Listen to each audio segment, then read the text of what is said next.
Here's the thing, white people have been under attack for years. It's been systematic racism. As much as black people and people of color want to talk about systematic racism in the United States, it's quite the opposite. They get preferential treatment when it comes to getting a job, when it comes to getting into colleges. White people, on the other hand, have been getting attacked relentlessly. Look at 2016 and BLM and all the riots. We just had to sit back and watch people burn down our cities and do nothing about it.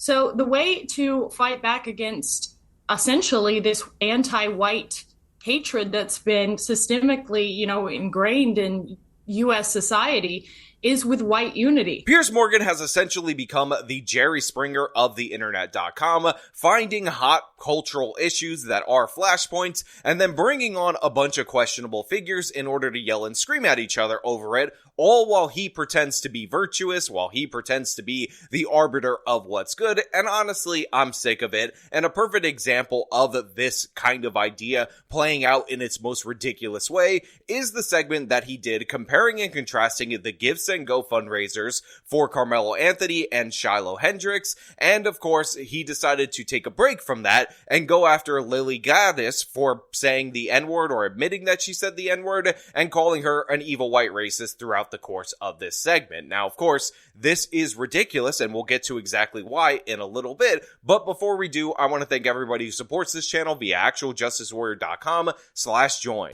Give me the money. Give me the money. Okay. Now look, this segment is ridiculous. Even the cutaway interview to the founder of GiveSendGo is just a ridiculous virtue signal by Piers Morgan that's honestly embarrassing for him. And I actually think the GiveSendGo guy handled himself pretty well in this interview given the circumstances. But you could tell you're not going to have an intellectual discussion and you essentially set up this panel for disaster just based on the people that you feature here. Now, of course, the least offensive, the person who's playing neutral on this panel is a woman that I don't know. Apparently she writes for the New York Post, and essentially her take on this situation is that both fundraisers are bad, she's against bad things, and she would prefer if people did good things. You also have Myron Gaines, the fresh and fit guy. This is a red pill streamer who's often talking about women bad and whatnot. He is of Sudanese descent. I bring this up because Marc Lamont Hill, who we're going to talk about in a minute, throws it in his face time and time again, and obviously this is a guy who is adept at generating headlines by saying controversial things. And maybe, just maybe, he isn't the person to have on a panel if you're actually trying to have a serious discussion. That being said, Piers is trying to have a Jerry Springer-like brawl on this panel, so Myron Gaines in that context is actually the perfect person to have right here. Then we have Marc Lamont Hill, an ultra-woke, ultra-anti-white black person. He has crazy takes throughout the entirety of this conversation. One of them I found to be even the most ridiculous, which is he actually compares this fundraiser of Karmelo Anthony to the one of Shiloh Hendrix, and he says it is the Karmelo Anthony fundraiser that is the noble, honorable, and good one, and the Shiloh one is the evil one objectively. And I just want to play a clip for you because he essentially has the backwards position on this particular issue. There are a couple of things that were said that I think are really interesting and important.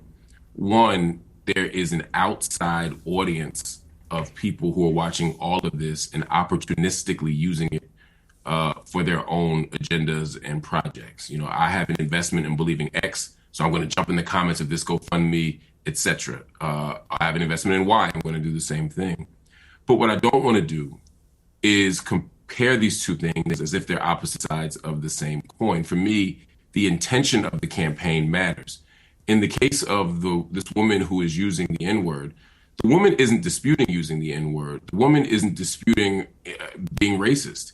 And the comments that are being left on the site before they were suspended and the attitudes behind it weren't saying she's being railroaded, she's being misrepresented. They were simply saying, we support racism. And I think that's disgusting, no matter who's doing it. On the other hand, the people who are fundraising for Karmelo Anthony, the argument here isn't, yeah, we did something and we don't care like the other woman. The argument is we're being misrepresented here. We're being railroaded. This was a self-defense claim. So a couple of things that need to be made 100% clear for everybody out there in the audience. As of right now, Karmelo Anthony's defense has not actually said that they're going to go with self-defense. And nothing in the facts of the case, even if we take whatever is being displayed on Facebook with fake information about the bullying that has been disproven and actually has been denied by Karmelo Anthony's PR team, makes this a self-defense case. We are not going to pretend that there is a legitimate argument on behalf of Karmelo Anthony, just like we're not going to pretend that a huge portion of the donors to his defense fund are not misinformed by bad information, fake witnesses, a fake autopsy report, and a fake Facebook statement, or that they're not malicious actors that are donating to Karmelo Anthony not because they believe he's innocent, but because they know he's guilty, but because they like the fact that he killed a white person, therefore they're donating to him as a form of black solidarity. I'm not having a conversation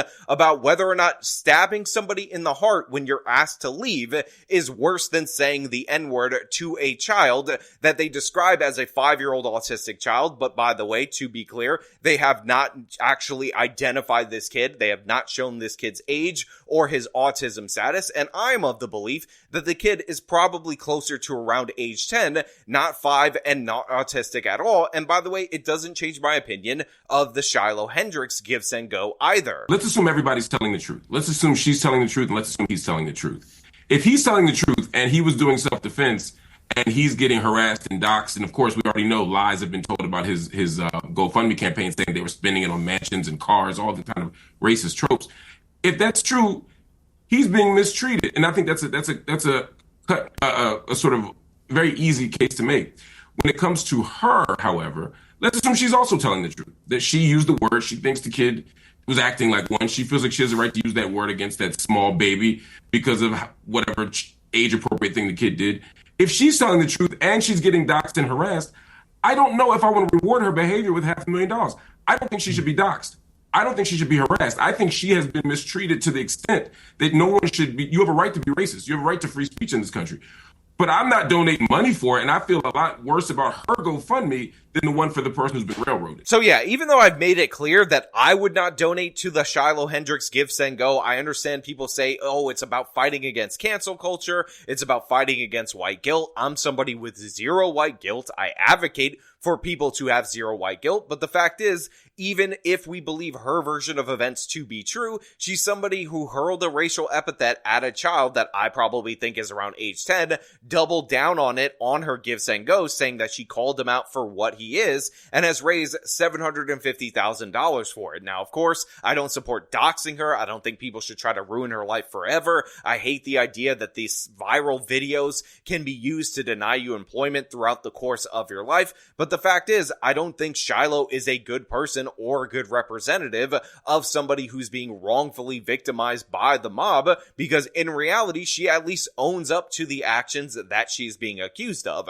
She is not a Sarah Comrie who was falsely accused of being pregnant, age 36, which was true, by the way, and walking up to 4 black kids and stealing their city bike, which was the false accusation, and having her life ruined over it. And she is not the same as Amy Cooper, who has been denied employment for years, even though the perpetrator in that particular instance is Christian Cooper, the guy who picks fights with people and threatens to steal their dog because he doesn't like that they don't walk their dog on a leash. But again, I need to emphasize, regardless of any of that, murder is significantly worse than saying a word. Whatever the word is, murder is 100% worse than that. And of course, Marc Lamont Hill is completely backwards on this issue. Then that brings us to Lilly Gaddis, who ended up stealing the show for this particular segment when she told Piers Morgan that she uses the N-word. She is not afraid to do so. And Piers Morgan decided to virtue signal repeatedly like this. But hang on. Okay, but hang on. Sorry, just to be clear, this has got nothing to do with anything you've just said. This is a disgusting, racist woman who repeatedly spews the M-word, first at a young child, and then at the person taking the video of her, does it with complete impunity, does it numerous times. We are talking about a bona fide, unquestionable racist. So I don't understand why what you've just said to me bears any relation to white unity or anything that you've just said. She's just a racist. End, isn't she? You wouldn't dispute that. It's not about her. It's not about her. It's about Well, it is about her. finally coming together and supporting another white person. And it doesn't matter. Why would you want to support a white racist? Because I want to support free speech, and you cannot have free speech in a country. Yeah, that's fine. You can support free speech, but you also have to be accountable for what you say. Would you use the N-word out of interest? Yes. You would? Mm-hmm. I do, quite frequently. You use the N-word quite frequently. Well, why? Other than the fact you're a despicable racist. Are you? Some would say I am. I guess according to the ADL, I'm a white supremacist. I'm a neo-Nazi. If you use the N-word repeatedly, you are a racist, then, are you? Sure, I'll embrace that. If that means forwarding, helping white people achieve freedom of speech, real freedom of speech, which, by the way, Shiloh Hendrix is being attacked on all fronts. They're trying to bring legal charges against her. They're trying to get her children taken away. So you were saying Karmelo Anthony, it doesn't matter. That's a different. Sorry, but just to be thing. clear, you just said to me you use the N-word regularly. In what context? Right. Do you use it with black people? Yes, if it's appropriate. Now look, you guys may or may not remember this, but on this channel, I talked about how Lilly Gaddis is somebody who just pandered her way into E-fame on the right-wing side, and I find that to be ridiculous for a number of reasons, but the fact is, among the things that she was doing in order to get herself attention was the fact that she said the N-word, although it was not in a derogatory context, and it was with the A, not with the hard R, in one of her videos. And by the way, that is what got her the most amount of attention when she burst onto the scene. When would it be appropriate to use the N-word? When would it be appropriate? Anytime I feel like it. So you're an unashamed racist? Correct. Well, do you understand that makes you a despicable human being?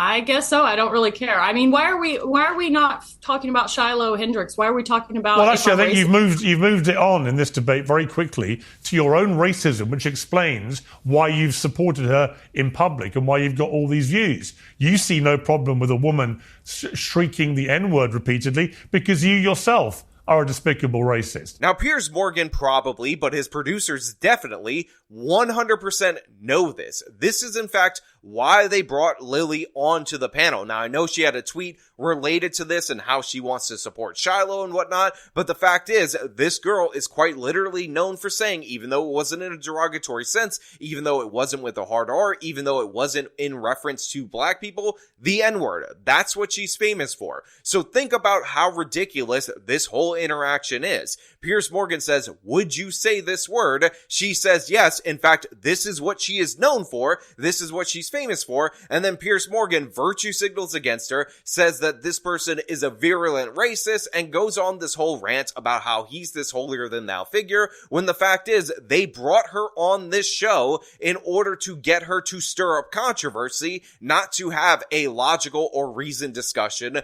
based on these issues. I mean, there's a reason why Piers Morgan has people like this, everybody on this panel, except for the boring New York Post person, and doesn't have people like me on this show. It's because he knows these people are here to generate viral clips. These people are here to say controversial stuff. And by the way, it's kind of embarrassing that Piers Morgan calls this show uncensored, allows people to swear, but he bleeps out the N-word when it's used even by black people, which, by the way, on this panel, it was used exclusively by black people, because obviously this is just a big money grab. But yeah, so my opinion on this whole Lilly Gaddis thing is, honestly, it's the biggest embarrassment for Piers Morgan humanly possible. You yourself are a despicable racist, and you've just proudly admitted that with a smug grin on your face, which is pretty horrifying, actually, for most people to have to watch. And shame on you. You're entitled to do it, and I'm entitled to call you despicable. Well, shame on white people for allowing themselves to be systematically discriminated against in the United States. This is our country. This is a country that should be. What do you mean your country? Because I'm white and my What, there are no black people in American history? Is that what you're saying? That they've all just landed in America, invading you, yes. your white country? Is that your position?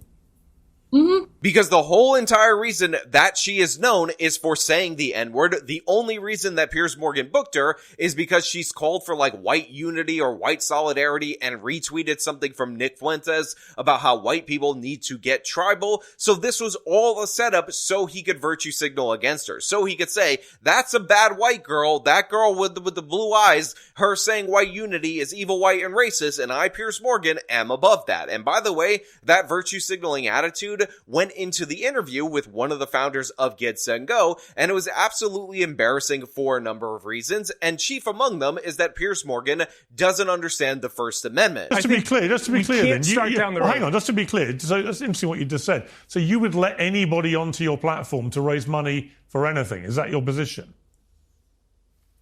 No, the position is that there are laws that define what is legal and what isn't legal. And we adhere to the laws as the framework for what is and isn't allowed. But inciting racial hatred is a crime, right? Inciting racial hatred is a crime? Yeah. Where? You don't think it's a crime? In the U.S.? Yeah, it is. So to give you context for this portion of the conversation, the GiveSendGo guy said that the reason why he's actually keeping the fundraisers up is because he follows the law and he respects the First Amendment and whatnot, so he doesn't want to restrict people, even that he disagrees with, from raising money on his platform. And by the way, GiveSendGo has held to their principles with the Kyle Rittenhouse fundraiser, with the Daniel Penny fundraiser, and even extended those principles to the Karmelo Anthony fundraiser. GoFundMe doesn't allow you to raise money for criminal defense. GiveSendGo is the place that you go in order to do so, and of course, I respect them for that, even though I understand why people are donating to Karmelo Anthony, and how, based on the information we have right now, he has no legitimate self-defense case. So I commend him for that, but then Piers Morgan goes on that whole rant about how racial hatred, inciting racial hatred, is somehow a crime in the United States of America. The CEO says, no, it's not, and Piers says, no, I've checked into it, and it definitely is. Trust me, because I'm the pigeon lady from Home Alone. Inciting racial hatred is a crime? Yeah. Where? You don't think it's a crime? In the U.S.? Yeah, it is. I've never seen that as a law on the books, but it is. That was part of the reason. I'm not even American, and I know it's a law on the books. You're not allowed to incite racial hatred or violence against ethnic groups based on their ethnicity. What could be a more glaring example than someone on camera calling black people the N-word? Piers, you didn't check into it. You didn't have any of your production staff check into it. Maybe you're thinking of the UK, where they ban and restrict all manner of speech. But in the United States of America, in no way, shape, or form is it illegal for a white person to say the N-word. Is it illegal for you to incite hatred? And by the way, Piers Morgan knows he's on a weak footing right here, because he ends up saying racial hatred and violence. He adds in the violent thing, and I will just point out that in no way, shape, or form was Shiloh Hendrix uttering this no-no word at this 10-year-old boy described as a 5-year-old autistic boy, her inciting racial violence. Again, these kind of people right here, like Piers Morgan, make you want to jump on board the Shiloh train, so I can understand how some people get caught up in that hysteria, because he's so bad, he's so embarrassing, and by the way, he's trying to make the GoFundMe platform alternative GiveSendGo significantly worse by trying to get them to ban it. Then he ultimately ends up calling them out for having no abortion fundraisers on their platform, and honestly, the GiveSendGo guy does not have a good explanation for why that's the case. Do you allow people to do pro-abortion? Do you allow pro-abortion fundraising? Actually, there's two caveats to what GiveSendGo has carved out, and one of them is it's broken into two pieces, but it's the protection of children. So we say we're going to protect children because they don't have a voice. So we're not going to allow fundraising for abortions on GiveSendGo, and we're not going to allow fundraising for the transition of children. Okay, but what about a 5-year-old child what about a 5-year-old black child being called the N-word? What about that? Where does the protection for that child come in? So look, the GiveSendGo guy ended up talking about legality in terms of his defense of the speech and whatnot, and then he gets tripped up right here based on the fact that it's a Christian platform, and therefore it's reflective of Christian values, and the Christian values reflected right here are the anti-abortion stance and the anti-transing the kid stance. Now, to be clear, you can raise money for both of those things on GoFundMe if you were to want to, but the difference that Piers Morgan, and honestly this guy fails to mention throughout the whole course of this conversation, is that they're not actually raising money on the GiveSendGo for Karmelo Anthony, at least according to the text of the GiveSendGo, for the murder. The murder already occurred. They're raising money for the criminal defense. Again, which is legal. It's something that you are entitled to in the United States of America. So that's what they're raising money for in that particular case. Also, in addition to that, they're not raising money for Shiloh Hendrix to say the N-word to a black kid age 5 to age 10. They're raising money to relocate her due to the fact that there was a wildly disproportionate reaction to that, where they were doxing her, trying to threaten her and whatnot, and they're trying to help her have safety. Now, in contrast to that, raising money for people to go through a transit procedure or raising money for people to do an abortion is raising money for the action, and in those particular cases, he deems those actions to be harmful to a child. Well, that's their parents' responsibility. That's like if my child, and I have several children, if my child was called something bad, I would take my child aside and I would tell them. You just said that one of the caveats. You just said one of the caveats for GiveSendGo is the protection of children. You talked about the transitioning process. You talked about abortion, which is obviously your Christian perspective on that. And I'm simply saying, why doesn't it include children being racially abused? So despite Piers Morgan's grandstanding on this particular issue, he is in fact the one that is being inconsistent, and he is in fact the one that's pushing for censorship. Now, I also want to point out that Amy Cooper ends up being mentioned throughout the course of this conversation, and then Piers Morgan defames Amy Cooper by saying that she racially abused a minority, which just goes to show you what a failed grasp of reality Piers Morgan actually has on these particular issues. 3 years ago in New York City, in the middle of the city, there was an altercation between a woman and a black man over bird watching and dogs, and her name was Amy Cooper. And to this day, 3 years later, she hasn't been able to find a job. Because she made a bad mistake, saying the wrong thing in a particular moment where a camera was pulled out. She racially abused him. If you racially abuse people, you are made accountable for your actions. So for the rest of your life, the rest of your life, you're shut out from society. If you call black people the N-word and racially abuse them, unfortunately, yes, it has consequences. Probably for your professional life, for the rest of your professional life. No, Amy Cooper did not racially abuse Christian Cooper. And by the way, they're not related even though they have the same last name. What happened is she was walking her dog in an area of Central Park called the Ramba.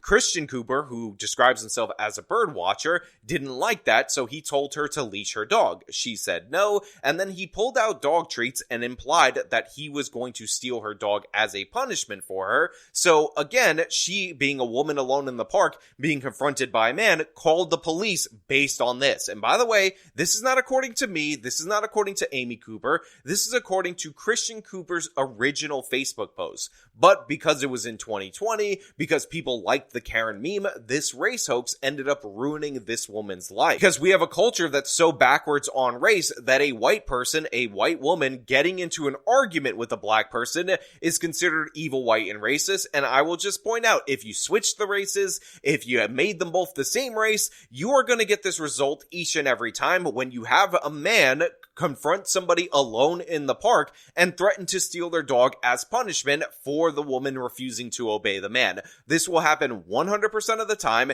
It was completely justified. And by the way, we ended up finding out later on that Christian Cooper had gotten into fights and other altercations with other people walking dogs. That's why he, not being a dog owner, carried the dog treats on him. So this was a guy looking for a conflict. He got the conflict, and rather than being punished and held accountable for his actions, her life ended up getting ruined, and this guy ended up getting a National Geographic show. So yeah, Piers Morgan, absolutely embarrassing due to his lack of knowledge on this particular case, and a double embarrassing moment where he says, yeah, she should be denied employment for the rest of her life for racially abusing a man. Again, calling the cops on somebody who's threatening to take her dog because she refused to obey him alone in the park when he confronted her. Absolutely shameful and disgusting. And of course, this segment ends up capping off with another ridiculous moment where Piers Morgan decides to dare Lilly into saying the N-word. And by the way, I think she was about to do it, which is kind of hilarious.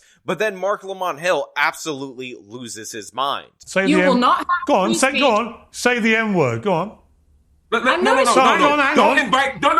No. I don't want you to invite this woman to say a racially harmful term in front of me because I'm the only on here. So if she says it, I'm the victim of it. So please don't invite her for ratings to call me the N-word because that's basically what it's going to be. There's a bunch of white people up here. You and one Uncle Tom on the left here, and to ask her to say the N-word while I'm here is ridiculous. You would not sit here with a Jewish person and say, please use a Jewish slur in front of this Jewish. It's ridiculous. I understand you don't have any bad intent, Piers. I understand what you're trying to do. But we already know she's racist, and I don't want to invite a racial harm to me. I hear you. I genuinely, legitimately hate the left and how embarrassing they are, and Marc Lamont Hill having a meltdown over the prospect of a white woman not even saying the N-word to her, but saying the N-word on this show after she was provoked and dared to say it by Piers Morgan. Again, the idea of that, having this meltdown, is ridiculous from top to bottom. It's embarrassing, and it just goes to show you how performative all of this is. Marc Lamont Hill said the N-word throughout the course of this segment. Myron Gaines, who is actually of African descent, and Marc Lamont Hill doesn't like that, by the way. He doesn't think that he is black in the American sense, which you can make the case for that, has said this throughout the course of this particular segment, but the prospect, the idea that he might hear it from this white girl sent him into this rage. He had this meltdown over it, which is just embarrassing for all of us to see. I mean, honestly, seriously, all you had to do was be sane, sober-minded, and say, I don't like the idea that this woman hurled that epithet at a child. Marc Lamont Hill had to take it a step further and infantilize the child, who's probably age 10, said that he was a baby, and then he caps off the whole segment with this ridiculous meltdown, which, by the way, Piers Morgan responds to by apologizing to him, proving that Piers Morgan is consumed with white guilt and the need to virtue signal. So yeah, this panel, embarrassing in every possible way, but it was designed to be this way. The most cringe element of it, other than Marc Lamont Hill having that meltdown, is Piers Morgan bringing on somebody who's famous for being a white girl who said the N-word, again, not against a black person, not with the hard R, but that's why she's famous, and then getting angry and virtue signaling against her based on her saying, yeah, I said the word. Again, ridiculous in every possible way, and there's a reason why all of these people would be brought on the show again, and I never get invited. But, you know, I'll leave that up to your imagination. Now, of course, I want to leave this up to you guys out there in the audience. If you like this video, show me by leaving a like. Tell me what you think in the comments. Subscribe for more content. Follow me on the social medias. Support me via support links in the description of this video. But this has been me talking about this absurd panel on Piers Morgan Uncensored. Till next time.